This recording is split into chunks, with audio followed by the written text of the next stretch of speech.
The rain fell hard on the streets of New Seoul that night. Minji stood in her small kitchen, wiping down the last counter.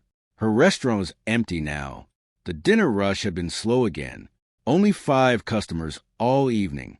She sighed and looked at the leftover food containers stacked near the sink. Minji was 32 years old and had owned this restaurant for 3 years.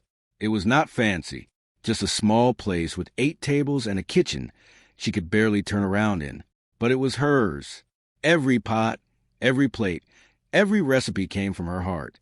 She cooked the food her mother had taught her before the accident, before Minji lost everyone. She lived alone in the apartment above the restaurant. No family, no close friends, just her and the stove and the memories of better days. Cooking helped. When she cooked, she did not feel so empty inside. Outside, the rain drummed against the window. Minji grabbed her jacket and the bag of trash. Time to close up. She pushed open the back door that led to the alley. Cold air hit her face. She hurried to the trash bin and threw the bag inside. That was when she heard it, a small sound, like a whimper. Minji stopped and listened. There was again, coming from behind the old crate stacked against the wall. She walked closer, her shoes splashing in puddles. The alley was dark. Only one weak light bulb flickered above the door. Minji pulled out her phone and turned on the flashlight. She pointed it toward the crates. 3 pairs of eyes stared back at her. They glowed in the light. Yellow eyes, bright and afraid. Minji gasped and stepped back. Her heart pounded. Then the creatures moved into the light, and she saw them clearly. Dragon babies. 3 of them. Each one was about the size of a large cat. Their scales were wet from rain. One had red scales that looked like burning coal. Another had gray scales like ash. The third had orange scales that seemed to spark in the dim light. Dragons. Real dragons. Here in her alley. Minji knew about dragons. Everyone on Talon's Rest knew about them. The dragons lived in the mountains to the north, in a place called Crimson Peaks. Humans and dragons shared this planet, but they did not mix much. There was history between the 2 groups. Bad history. Fighting over land and resources. An uneasy peace that felt like it could break any day. Most humans feared dragons. Dragons were big and strong and could breathe fire. Even the babies had sharp claws and small fangs. Minji had never seen a dragon up close before. She had only seen them flying high in the sky, far away. But these 3 looked so small, so scared. They huddled together, shaking from the cold. Their wings were folded tight against their bodies. They did not look dangerous. They looked hungry and lost. Minji's fear slowly faded. She had always been this way. When she saw something in pain, she wanted to help. It did not matter what it was. Her mother used to say she had too much heart for her own good. She knelt down slowly. The dragon babies watched her with those bright yellow eyes. They did not run. Good. That meant they were too weak or too hungry to be afraid of her. "Hello, little ones," Minji said softly. "Are you hungry?" The babies did not answer. Of course they did not. They were just animals. Or so Minji thought. She stood up and went back inside. In her kitchen, she looked at the leftover food. She had beef stew, some grilled chicken, rice, vegetables. What did baby dragons eat? She thought about it.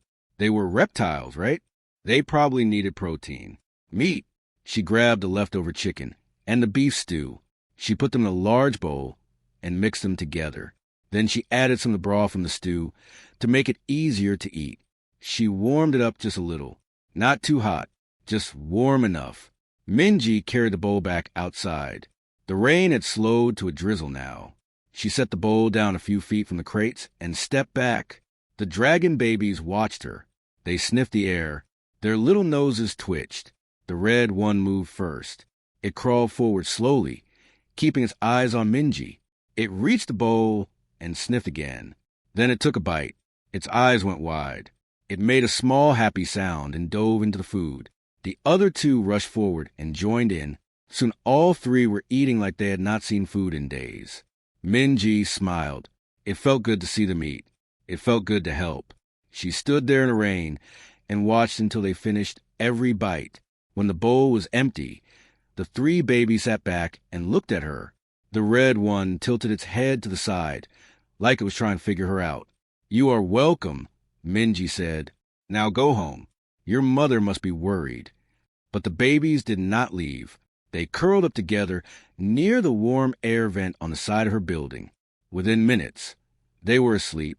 Minji did not have the heart to wake them. She picked up the empty bowl and went back inside. She locked the door and went upstairs to her apartment. Through her window, she could see down into the alley. The three small shapes were still there, breathing slowly, safe and warm. That night, Minji slept better than she had in weeks. What Minji did not know was that those three dragon babies were not lost strays. They had names: Ember, Ash, and Spark, and they had a job. Far to the north, in the grand halls of Crimson Peaks, a dragon named Hyojin waited for their report. She was their handler, their teacher, their commanding officer. She had trained them for months, taught them how to move through human spaces without being noticed, how to watch and listen, how to gather information. Governor Talon wanted to know what the humans were planning. Were they building weapons? Were they going to attack? The peace between humans and dragons was thin. It could break at any moment. The governor needed information to protect his people, so he had created a program. Young dragons, small enough to move through human areas, smart enough to understand what they saw. Spies, Ember, Ash, and Spark were the best of the young ones. Quick learners, brave, loyal. They had been sent to watch the lower district of New Seoul, where the poorer humans lived. This was where discontent usually started, where people talked openly about their problems with the government. The three young dragons had been doing their job for 2 weeks, watching, listening, reporting back each night through their communication device, a small crystal that let them talk to Hyojin across great distances. Tonight, huddled in the alley, Ember woke first. His belly was full. The rain had stopped. He felt warm and safe. He looked at the building where the human female had gone, the one who fed them. He reached for the crystal hidden in a small pouch around his neck. He needed to report, but something stopped him. The food had been so good. The human had been so kind, not suspicious or mean like they had been taught to expect. Just kind. Ash stirred next to him. She was always the smart one. "We should go," she whispered in the dragon tongue, "before she wakes up." Spark yawned and stretched. But the food was so good, and it is warm here. "That is the problem," Ash said. "We are supposed to observe, not interact, not get comfortable." Ember touched the crystal, but did not activate it yet. "What do we report? That a human fed us? That seems small." "We report everything," Ash reminded him. "Those are our orders." But even as she said it, Ash felt strange. The humans' kindness had surprised her. Nothing in their training had prepared them for this. Humans were supposed to be selfish and dangerous. That was what they had been told. Ember activated the crystal. Hyojin's voice came through, calm and professional. "Report. Lower district is quiet," Ember said. "No unusual activity. Humans are settled for the night." He did not mention the food.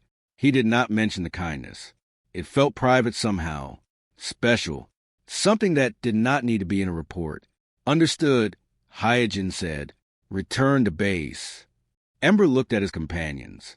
Ash looked uncertain. Spark looked at the building hopefully. They should go back. They should follow orders. But the warmth from the vent felt so good. And tomorrow night, maybe the kind human would leave food again. "We will return," Ember told the crystal. "But we will maintain our position tonight. Better observation point." It was a small lie, the first of many that would come. Hyojin accepted it without question. The crystal went dark. The three young dragons settled back down near the warm vent. Above them, in her window, Minji's light went out. She was sleeping, safe, unaware that the three creatures she had helped were anything more than lost babies. And in that moment, something changed. Something small but important. The mission was still the mission. But now there was something else too. Something none of them had expected. There was kindness. And kindness, as they would learn, could change everything. 3 weeks passed. Every night, Minji left food in the alley.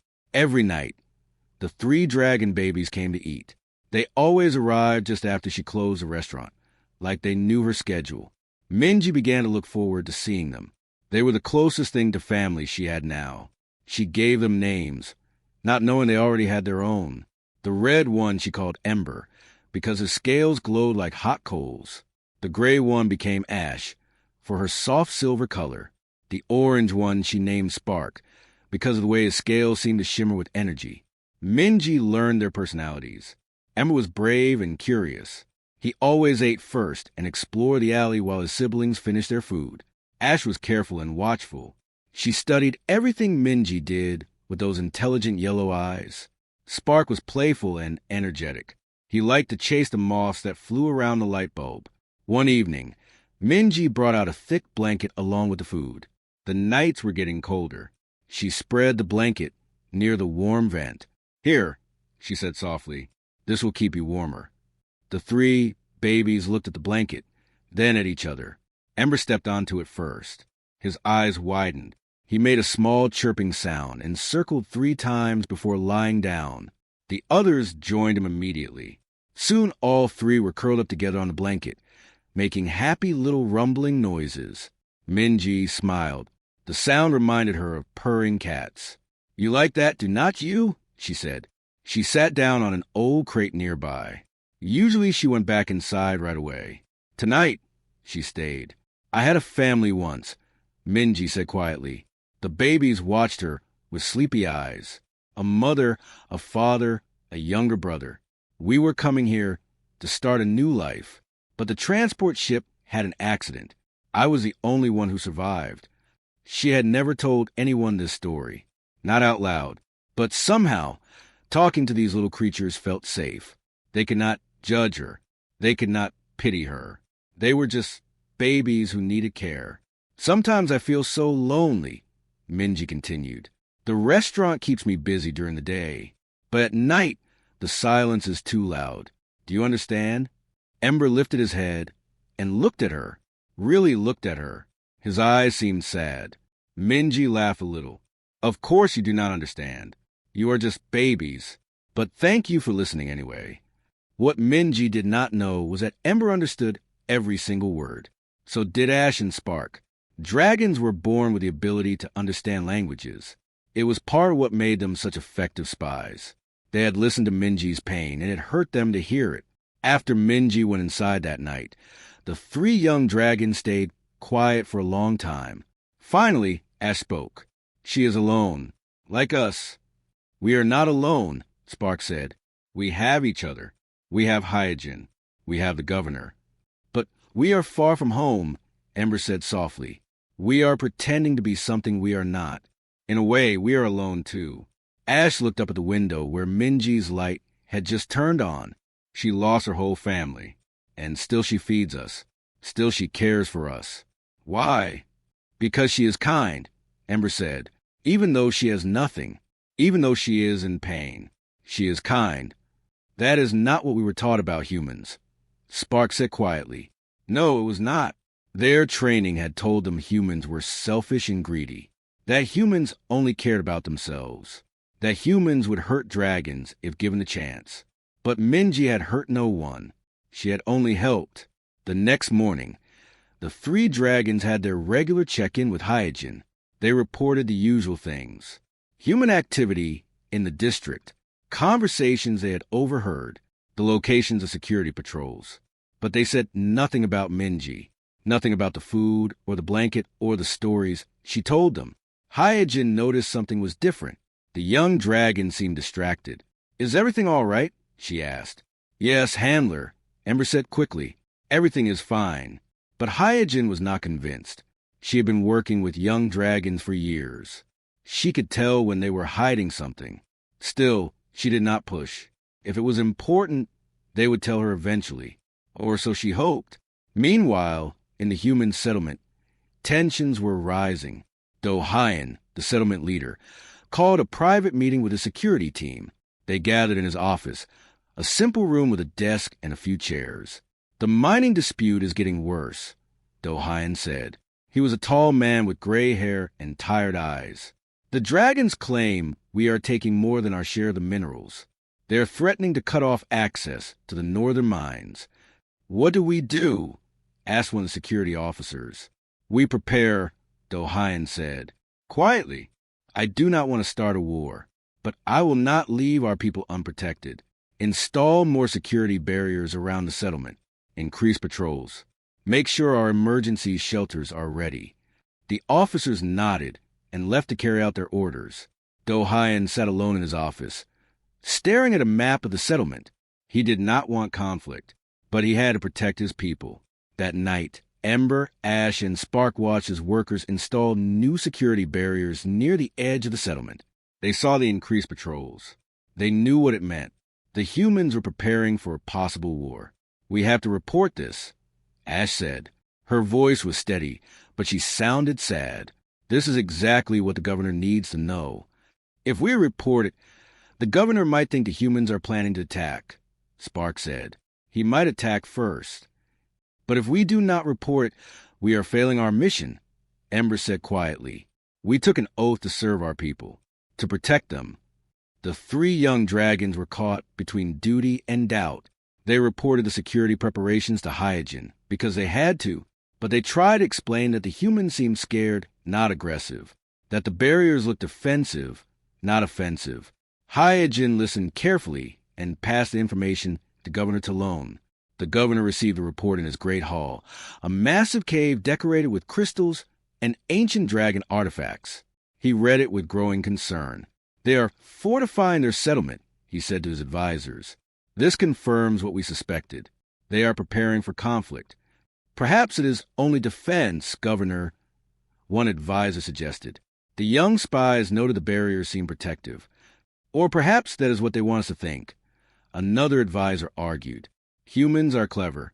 They might fortify first, then strike when we are unprepared." Governor Talon was silent for a long moment. He was 300 years old. He had seen war before. He did not want to see it again. But he would not let his people be caught defenseless. "Increase our own patrols," he ordered, "but make no aggressive moves. We watch and wait." That evening, Dohayan decided to visit Minji's kitchen. He often ate there when he needed to think. The food was good, and Minji never bothered him with questions. He sat at his usual table and ordered the beef stew. Minji brought the food herself. "Long day?" she asked. "Very long," Dohayan said. He looked tired. "Minji, I need to tell you something. Tensions with the dragons are getting worse. It might not be safe to be out alone at night." "I am always careful," Minji said. "I heard you've been feeding some dragon hatchlings," Dohayan said gently. "People have seen them in your alley." Minji felt her face grow warm. "They are just babies. They were hungry." "I know you have a good heart," Dohayan said, "but dragons are not pets. Even the young ones can be dangerous. And with things the way they are right now, any contact with dragons could be seen as problematic." "They are children," Minji said firmly. "They need food and warmth. I am not going to let them go hungry because of politics." Dohayan looked at her for a long moment. Then he sighed. "You are too kind for this world, Minji. Just be careful, please." That night, hidden in the shadows of the alley, 3 small dragons heard every word. They heard Minji defend them. They heard her refuse to stop caring for them, even when her own leader warned her it might be dangerous. When Minji came out with their food, Ember wanted to speak to her, to tell her the truth, to warn her, but he could not. The words stayed locked inside him. Instead, he nuzzled against her hand when she set down the bowl. Minji smiled and gently scratched behind his ear ridge. "Do not worry, little one," she said. "I will always take care of you, no matter what anyone says." And in that moment, the 3 young dragons knew they were in trouble, because they were supposed to be spies. They were supposed to stay detached and professional. But they had done something dangerous, something their training had never prepared them for. They had started to love the human they were supposed to be watching. The crisis came on a cold Tuesday night. Spark had eaten something he should not have. The young dragon found a piece of spoiled meat in a trash bin while exploring the settlement. By the time he returned to the alley, he was shaking and his breathing was wrong. Minji knew something was wrong the moment she saw him. His orange scales had turned dull. His eyes were half closed.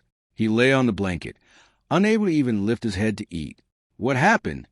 Minji asked, kneeling beside him. Ember and Ash huddled close to their brother, making worried chirping sounds. Minji had never seen them so distressed. She touched Spark's forehead. He was burning hot. Fever. She had to help him. But how? She did not know anything about dragon medicine. She did not even know if human remedies would work on dragons.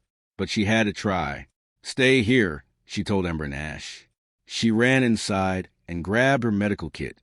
It was basic, just things for small cuts and common illnesses. She also filled a bowl with cool water and grabbed clean towels. Back in the alley, she soaked a towel in the cool water and placed it on Spark's head. He was so hot, too hot. She remembered her mother using herbs for stomach sickness, ginger for nausea, mint for calming. She had both in her kitchen. Minji made a weak tea from ginger and mint, letting it cool to room temperature. She tried to get Spark to drink it, but he was too weak. She dipped her fingers in the tea and wet his lips. After a few tries, he opened his mouth slightly, and she was able to get a few drops inside. "Come on, little one," she whispered. "You have to fight. Please fight." Hours passed. Minji did not leave his side. She kept changing the cool towels. She kept giving him small amounts of the tea.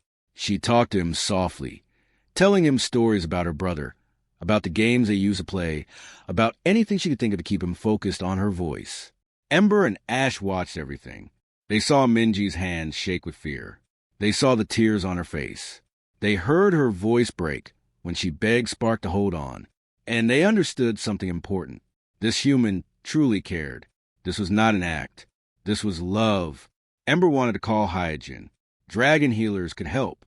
But if they called for help, their cover would be broken. Everyone would know they were spies. The mission would fail. Yet his brother was dying. He reached for the crystal. Ash stopped him. "Wait," she whispered. "Let Minji try. She knows what she is doing." "He could die," Ember said. "She will not let him die," Ash said with certainty. "Look at her. She will fight for him all night, if she has to." And fight she did. Minji stayed in that alley through the entire night. The temperature dropped. Her fingers went numb from the cold. Her back ached from kneeling. But she did not stop. She kept cooling his fever. She kept giving him the tea. She kept talking to him. As dawn approached, something changed. Spark's breathing became steadier. His fever started to break. His eyes opened, just a little. He looked at Minji and made a small sound. Not pain this time. Something like gratitude. Minji let out a shaky breath and started crying. Relief flooded through her. "You're going to be okay," she said, touching his face gently. "You're going to be okay." She finally went inside as the sun rose, exhausted but happy. The 3 dragons stayed in the alley. Spark was weak, but alive. Ember and Ash curled around him protectively. "We have to tell her," Ember said quietly. "We cannot keep lying to her. Not after this. If we tell her, she will hate us," Spark said weakly. "We have been using her, spying on her people." "Maybe," Ash said, "but she deserves the truth. After everything she has done for us, she deserves to know who we really are." That same day, Hyojin received an urgent report from her intelligence network. A group of human extremists was planning something. They had been overheard talking about sending a message to the dragons. The target was unclear, but the threat was real. She immediately contacted Ember through the crystal. "We have intelligence about a possible attack," she said. "It might target young dragons in the human settlement. You need to be careful. Maybe you should return to base until this is resolved." Ember felt ice in his stomach. An attack on young dragons in the settlement. That meant them. And if extremists attacked them near Minji's restaurant, she could be hurt too. She could be killed just for being near them. "We cannot leave," Ember said. "There is someone here who could be in danger because of us. A human. She has been helping us." There was a long silence. Then Hyojin spoke carefully. "Tell me everything." And Ember did. He told her about Minji, about the food and the blanket and the stories. about how she stayed up all night to save Spark, about how she cared for them even though her own leader warned her it was dangerous. He told Hyojin everything they had been hiding for weeks. When he finished, Hyojin was quiet for a long time. "You should have reported this immediately," she finally said. But her voice was not angry. It was sad. "You have become emotionally compromised. The mission is at risk." "I know," Ember said. "But Handler, she is not like other humans. She is kind and good. She does not deserve to be hurt because of politics she does not even understand." "No one deserves to be hurt," Hyojin said gently. "That is why we try to prevent war. That is why intelligence work matters. But you are right. If extremists target you, they might hurt her too. You need to warn her." "How?" Ember asked. "She thinks we are just animals. If we speak to her, she will be terrified." "Then you must be brave," Hyojin said. "And you must be honest. Tell her the truth. All of it. Give her the choice to protect herself." That evening, when Minji came out with food, she found the 3 dragons waiting for her. Spark was still weak, but standing. All 3 looked nervous. Minji smiled and set down the bowl. "I am so glad you are feeling better," she said to Spark. She reached out to pet his head. "Minji," Ember said in perfect human language, "we need to talk." Minji froze. Her hand stopped in midair. She stared at Ember with wide eyes. For a moment, she did not move, did not breathe. Then she took a step back. You can talk?" Her voice was barely a whisper. "Yes," Ember said. His voice shook. "We can talk. We can understand. We always could. And we need to tell you something important. Something we should have told you from the beginning." Minji's mind was racing. They could talk. They understood everything. Every story she told them. Every secret she shared. They knew it all. And they never said anything. "Why?" she asked. Hurt filled her voice. "Why did you not tell me?" "Because we were sent here to spy," Ash said quietly. "We are not strays. We work for Governor Talone. Our mission was to watch the human settlement and report on what we saw." The words hit Minji like a physical blow. Spies. They were spies. Everything had been a lie. They had used her kindness, used her loneliness, used her trust. "Get out," she said. Her voice was cold now. "Get away from me." "Please listen," Spark said desperately. "We were supposed to spy, yes, but everything else was real. The way we feel about you is real. You saved my life. You cared for us when no one else would. That was not part of the mission. That was you being you." "You lied to me," Minji said. Tears ran down her face. "Every day, every night. You let me think you were helpless babies who needed me. But you were just using me." "At first, yes," Ember admitted, "but not anymore. Minji, we are telling you now because you are in danger. There are humans who want to hurt us. If they attack us here, you could be hurt too. We could not let that happen without warning you." Minji wanted to stay angry, wanted to hate them, but she looked at their faces and saw a genuine fear, not for themselves. For her. They had broken their cover, revealed their secret, put their mission at risk, all to warn her. "Tell me everything," she said finally, "and then I will decide if I ever want to see you again." So they told her everything: the spy program, the mission, the reports they had sent, the political tensions, the extremist threat. They held nothing back. When they finished, Minji sat down on the crate, her head in her hands. "I do not know what to think," she said quietly.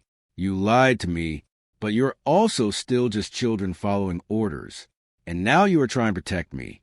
She looked up at them. "What happens now?" Before anyone could answer, they heard voices, angry voices, coming closer. And someone said words that made Minji's blood run cold. "The dragon babies should be in the alley by now. Let us teach them what happens when they come into our territory." The extremists had found them. Each night, a human chef welcomed stray dragon babies. Unaware they were the governor's spies. Part 4. Minji moved fast. She grabbed Ember and pulled him toward the back door of her restaurant. "Inside. Now. All of you." The 3 young dragons did not argue. They rushed through the door. Minji slammed it shut and locked it just as 5 men rounded the corner into the alley. Through the small window, she could see them. They carried metal pipes and bats. Their faces were twisted with anger. "Where are they?" one man shouted. "I saw them here just a minute ago." Another man kicked the empty food bowl. "That woman has been feeding them. Check inside." They started banging on the door. The sound was loud and violent. Minji's heart pounded. She looked at the 3 dragons. "Upstairs. To my apartment. Go." "We can fight them," Ember said. "We are trained. We can protect you." "You are children," Minji said firmly. "And there are 5 of them. Upstairs. Now." The banging grew louder. The door shook. Minji heard the wood starting to crack. She pushed the dragons toward the stairs. "Go. Hide in the bathroom. Do not come out no matter what you hear." Ash wanted to protest, but Spark was still weak from being sick. They could not fight effectively. She grabbed Spark and pulled him up the stairs. Ember followed reluctantly, looking back at Minji with worried eyes. Minji grabbed her phone and dialed the security office. The line rang once, twice. The door crashed open. The men flooded into her kitchen. She dropped the phone and grabbed a heavy pan from the counter. "Where are they?" the leader demanded. He was a big man with a scar on his face. "Where the dragons spawn." "Get out of my restaurant," Minji said. Her voice did not shake even though she was terrified. "You have no right to be here." "You have been helping them," another man said. "Traitor, dragon lover, you are as bad as they are." "They are babies," Minji said. "Just children who needed food." "Dragons are never just anything," the leader snarled. "They are monsters, every single one of them. Now tell us where they are, or you will regret it." Upstairs, hiding in the bathroom, the 3 young dragons heard everything. Ember's claws scraped against the tile floor. "I am not hiding while she faces him alone." "We need to call for help," Ash said. She activated the crystal. "Handler Hyojin. Emergency. We are under attack." Hyojin's voice came through immediately. "What is happening?" "The extremists found us. They are attacking the human who helped us. We need backup. Now!" "Stay hidden," Hyojin ordered. "Help is coming. Do not engage." But Ember was already moving. He heard a crash from downstairs. Heard Minji cry out. That was enough. He spread his wings and flew down the stairs, Ash and Spark right behind him. In the kitchen, one of the men had grabbed Minji's arm. She had hit him with the pan, but there were too many of them. The leader raised his bat, aiming for her head. Ember crashed into him like a small missile. The man went flying backward into the counter. The bat clattered to the floor. The other men spun around in shock. "The dragons!" someone yelled. Ash landed between Minji and the attackers. She might have been small, but when she opened her mouth and flames flickered between her teeth, the men took a step back.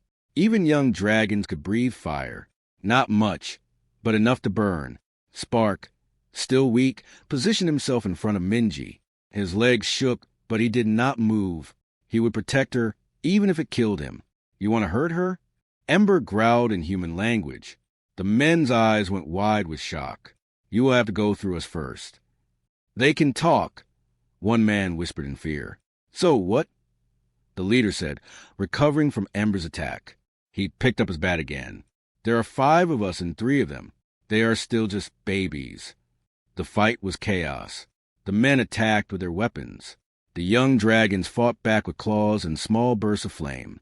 Minji grabbed her pan again and swung at anyone who got too close. Furniture crashed. Dishes shattered. Someone screamed. Then Minji saw it. One of the men had gotten behind Ash. He raised a pipe high, ready to bring it down on her head.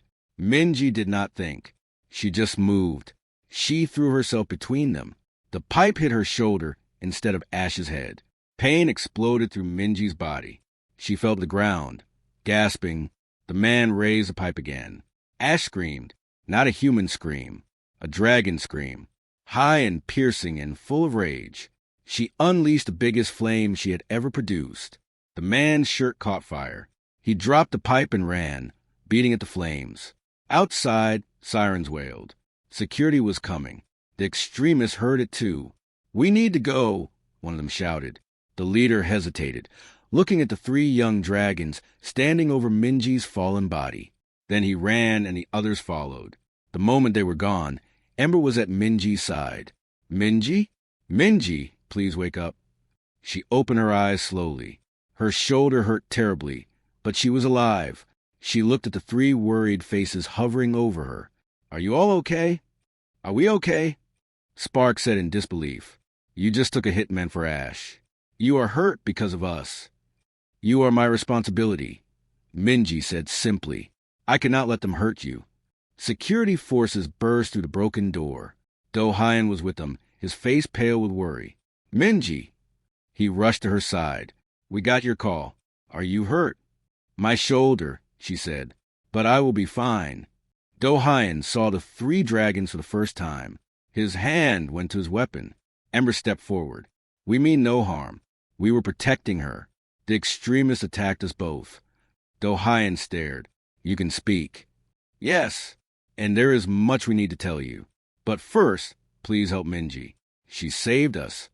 Medical personnel arrived and carefully lifted Minji onto a stretcher. Her shoulder was badly bruised but not broken. She would recover. As they carried her out, she looked back at the 3 dragons. "Stay here, please. I will be back soon." "We will wait," Ember promised. Within an hour, the news had spread everywhere. A human chef had been attacked while protecting dragon younglings. The dragons had fought to defend her in return. The story reached both human and dragon leadership almost simultaneously. Governor Talon summoned Hyojin to his chamber. "Explain," he commanded.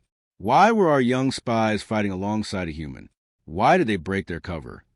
Hyojin told him everything. The whole story of Minji and her kindness. How she had fed the young dragons every night. How she had saved Spark's life. How she had protected Ash with her own body. The governor listened in silence.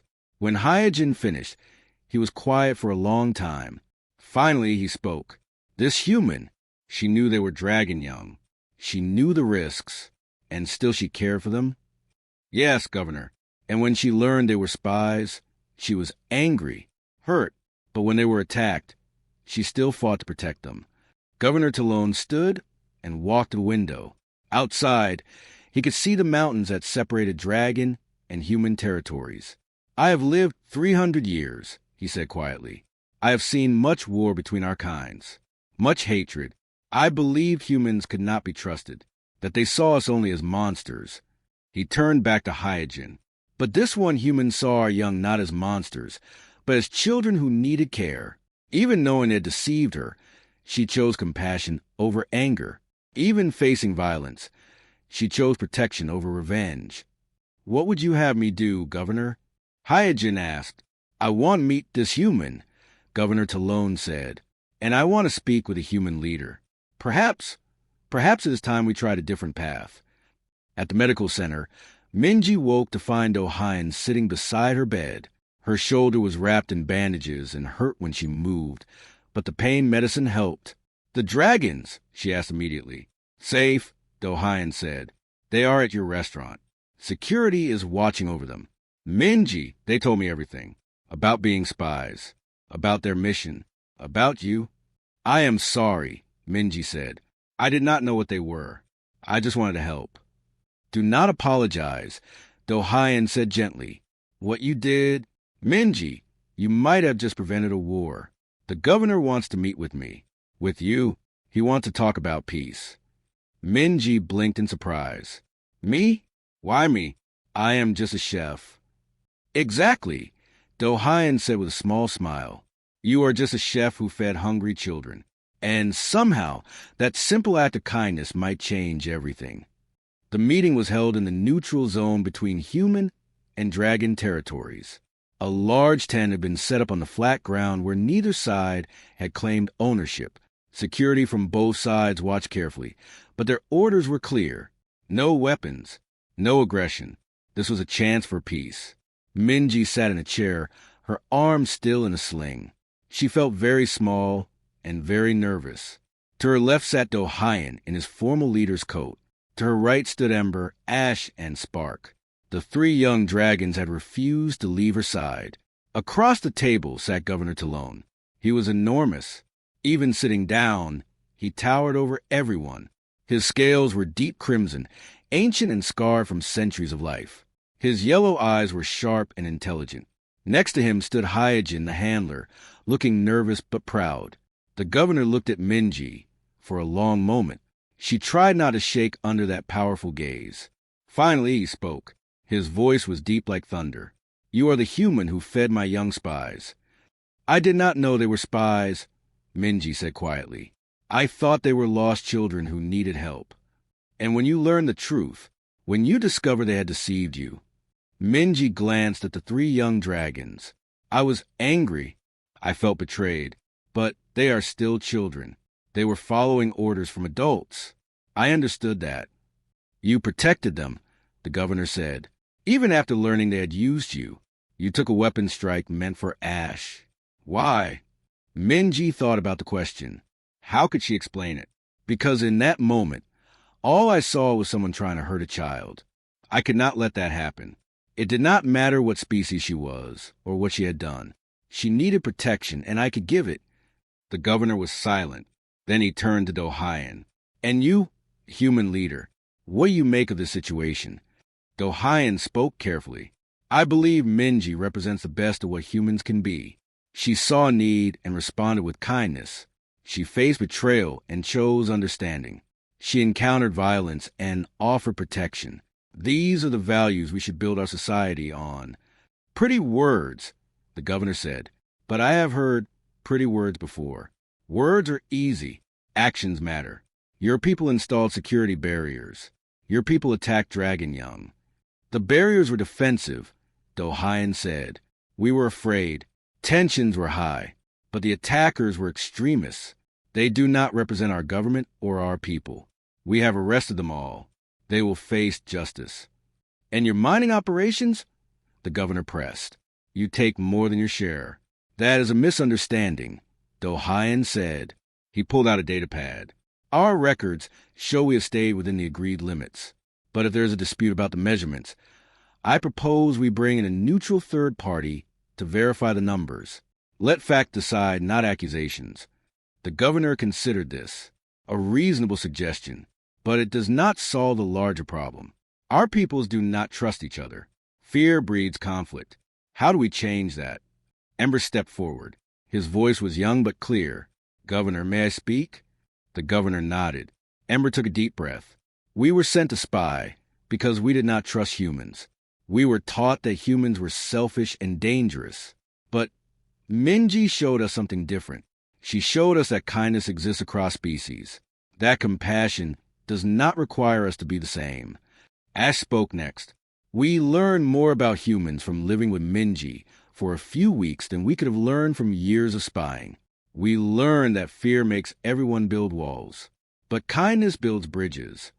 Spark, still weak but determined, added his voice. "Minji saved my life when I was sick. She did not have to. She gained nothing from it. She did it because she cares. If one human can do that, then maybe peace is possible." The governor looked at his three young agents. They had changed. He could see it in their eyes. They had gone on this mission as soldiers following orders. They had returned as children who had discovered something important, something he had forgotten in his 300 years of life. "You are right," he said quietly. "All of you. I have let old wounds guide my decisions. I have let fear make me suspicious of an entire species based on the actions of a few. That is not wisdom. That is prejudice." He turned to Dohayan. "I propose an exchange program. Not spies. Not soldiers. Children, young dragons and young humans learning together. Playing together, growing up knowing each other as individuals rather than as enemies." Dohayan's eyes widened. That is a bold proposal. "Bold times require bold actions," the governor said. "And I propose something else. This human, Minji, her restaurant should be expanded, made into a place where both our peoples can gather, a shared space, neutral ground where we can meet not as politicians, but as people sharing a meal." Everyone looked at Minji. She felt her face grow hot. I I am just a chef.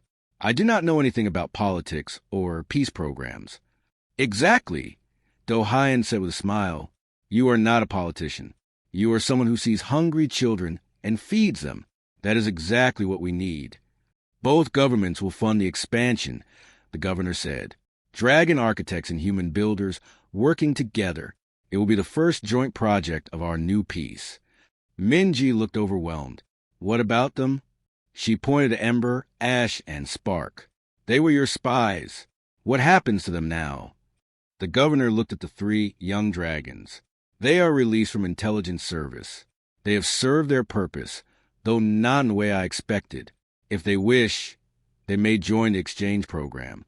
Live among humans. Learn. Teach. Build friendships. He paused. But I suspect they may wish to stay close to a certain chef who needs help in her expanded restaurant. Ember, Ash, and Spark looked at Minji hopefully.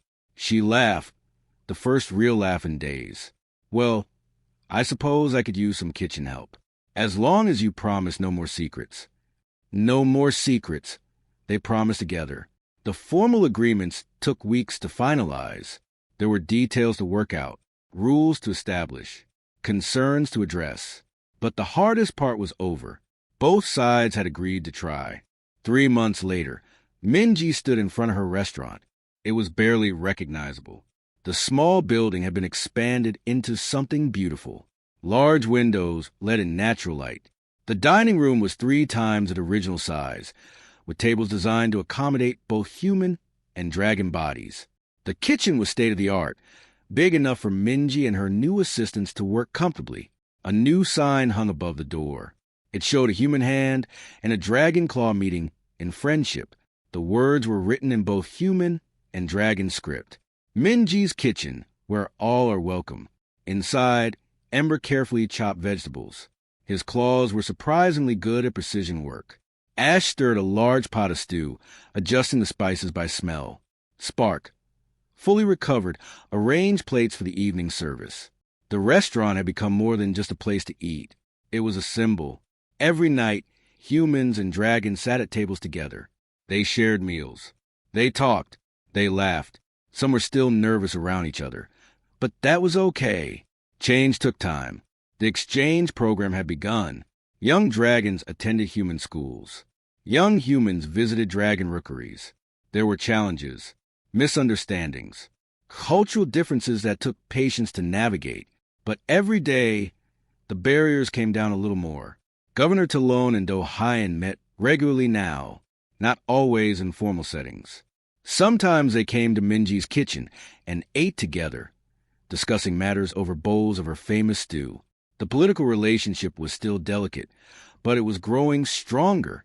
The extremists who had attacked the restaurant faced trial. The justice was fair but firm. Both human and dragon communities made clear that violence would not be tolerated. There were still people on both sides who opposed a peace, but they were becoming fewer as more people saw the benefits of cooperation. One evening, after the dinner service ended, Minji sat at a table with Ember, Ash, and Spark. They were exhausted but happy. The restaurant had been full all night. Humans and dragons eating together, talking together, simply being together. Do you ever miss your old life? Minji asked the 3 dragons. Before all this started? Ember thought about it. Sometimes I miss the simplicity of it. We had clear orders, a clear purpose, but this is better. This feels real. I do not miss pretending, Ash said. I do not miss hiding who we were. Now we can just be ourselves. I am just glad I found you, Spark said simply. All of this happened because Minji fed 3 hungry dragons in an alley. She changed everything. Minji shook her head. I did not change anything. I just made some food.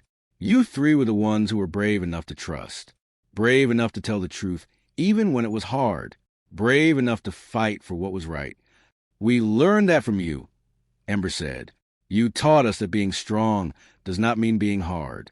That being brave sometimes means being kind. Outside, through the large windows, they could see the street. Human and dragon children played together under the streetlights. Parents from both species watched nearby, talking with each other. It was a normal evening now, but just months ago, it would have been impossible. Hyojin entered the restaurant, her wings folded carefully to fit through the door. She had become a regular visitor, checking on her former charges. She sat down at their table. "The governor asked me to give you a message," she said to Minji. "He wants to thank you. He says you reminded him of something he had forgotten. That peace is not built by politicians in meeting rooms. It is built by ordinary people making extraordinary choices." Minji smiled. "I am still just a chef. I make food. That is all." "No," Hyojin said gently. "You make more than food. You make connections. You make hope. You make a future where our children can grow up without fear." Later that night, after everyone had gone home, Minji stood in her kitchen one last time. She remembered the old restaurant, small and struggling. She remembered the loneliness, the empty nights, the silence that hurt. Now the restaurant was full of life, full of purpose, and she was not alone anymore. She had 3 dragons who were like the siblings she had lost. She had a community that depended on her. She had made a difference, all because she had seen 3 small creatures in the rain and decided to help. That was the power of kindness. It started small. A bowl of food, a warm blanket, a gentle word. But it grew. It spread. It changed hearts and minds. It built bridges where walls had stood. It created possibilities that had seemed impossible. This was humanity at its best, not conquering through force, not dominating through technology, but connecting through compassion, understanding through empathy, building peace through the simple act of caring for others. Minji turned off the lights and locked the door. Tomorrow would bring new challenges, more work, more learning, more growing. But tonight, she was content. She had found her purpose. She had found her family. She had found her place in the universe. And it all started with 3 dragon babies in an alley and a human chef who chose kindness over fear. The end.